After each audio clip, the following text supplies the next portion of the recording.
ಸ್ನೇಹಿತರೆ ನಮಸ್ಕಾರ. ಮತ್ತೊಂದು ವಿಡಿಯೋಗೆ ನಿಮ್ಮೆಲ್ಲರಿಗೂ ಸ್ವಾಗತ.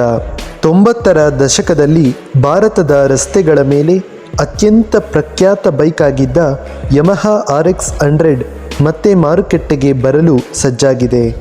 ಎಲ್ಲ ವಯೋಮಾನದವರಿಗೂ ಕೂಡ ಇಷ್ಟವಾಗುತ್ತಿದ್ದ ಯಮಹಾ RX100 ಬೈಕ್ನ ಸೌಂಡ್ ಮತ್ತೆ ಕೇಳಲು ಸಿಗಲಿದೆ. ಈಗಾಗಲೇ ರೀಲಾಂಚ್ ಮಾಡುವ ಬಗ್ಗೆ ಅಧಿಕೃತವಾಗಿ ತಿಳಿಸಿದ ಕಂಪನಿ ಈಗ ರೀಲಾಂಚ್ ದಿನಾಂಕವನ್ನು ಪ್ರಕಟ ಮಾಡಿದೆ.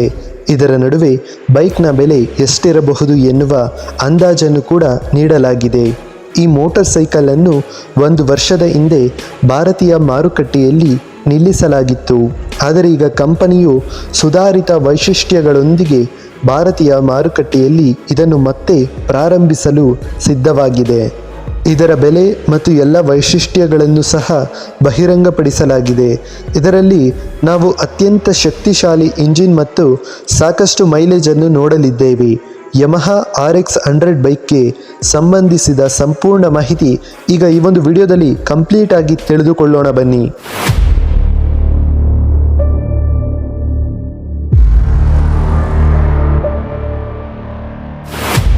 ಸ್ನೇಹಿತರೆ, ಈ ಒಂದು ಬೈಕ್ನ ಫೀಚರ್ಗಳ ಬಗ್ಗೆ ಹೇಳುವುದಾದರೆ, ಈ ಬೈಕ್ನಲ್ಲಿ ಲಭ್ಯವಿರುವ ಎಲ್ಲ ಸುಧಾರಿತ ಮತ್ತು ಆಧುನಿಕ ವೈಶಿಷ್ಟ್ಯಗಳು ಇರಲಿದೆ. ಇದರಲ್ಲಿ ಯಮಹಾ RX100 ಬೈಕ್ನ ಡಿಜಿಟಲ್ ಉಪಕರಣ ಮತ್ತು cluster, Bluetooth connectivity, digital speedometer ಮತ್ತು odometer, fuel gauge, headlight LED tail ಮತ್ತು LED ಹೆಡ್ಲೈಟ್ DRLಗಳಂತಹ ಹಲವು ಫೀಚರ್ಗಳನ್ನು ಈ ಒಂದು ಬೈಕ್ ಹೊಂದಿರಲಿದೆ. ಸ್ನೇಹಿತರೆ, ಇನ್ನು ಮೈಲೇಜ್ನ ವಿಷಯಕ್ಕೆ ಬಂದರೆ, ಇಂಜಿನ್ ಹಾಗೂ ಮೈಲೇಜ್ ಬಗ್ಗೆ ಮಾತನಾಡುವುದಾದರೆ, ಹಳೆಯ ಯಮಹಾ RX100ಗಿಂತ ಹೊಸ ಯಮಹಾ RX100 ಬೈಕ್ನಲ್ಲಿ ಅತ್ಯಂತ ಶಕ್ತಿಶಾಲಿ 100cc ಡಬಲ್ ಸಿಲಿಂಡರ್ ಇಂಜಿನನ್ನು ನೋಡಲಿದ್ದೇವೆ. ಈ ಶಕ್ತಿಶಾಲಿ ಇಂಜಿನ್ ಏರ್ ಕೂಲರ್ ಸಿಸ್ಟಮ್ನೊಂದಿಗೆ ಬರುತ್ತದೆ. ಇದು ಗರಿಷ್ಠ ಏನಿಲ್ಲ ಅಂದರೂ 50cc ಮತ್ತು 77 Nm ವರೆಗೂ ಪಿಕಪ್ ಅನ್ನು ಉತ್ಪಾದಿಸುವ ಸಾಮರ್ಥ್ಯವನ್ನು ಹೊಂದಿರುತ್ತದೆ.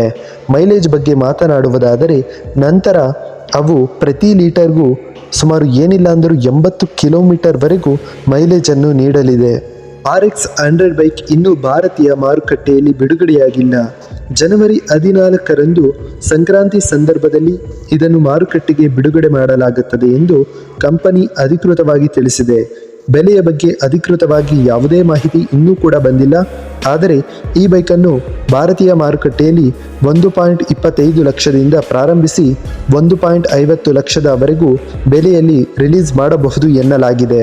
ಸ್ನೇಹಿತರೆ, ಈ ಒಂದು ಬೈಕ್ ನಿಮಗೆ ಇಷ್ಟವಾಗಿದ್ದಲ್ಲಿ ಕೆಳಗಡೆ ಕಾಮೆಂಟ್ ಮಾಡಿ ಮತ್ತು ನಮ್ಮದು ಚಾನಲ್ಗೆ ಸಬ್ಸ್ಕ್ರೈಬ್ ಮಾಡ್ಕೊಳ್ಳಿ. ಮತ್ತೆ ಸಿಗೋಣ ಮುಂದಿನ ವಿಡಿಯೋದಲ್ಲಿ.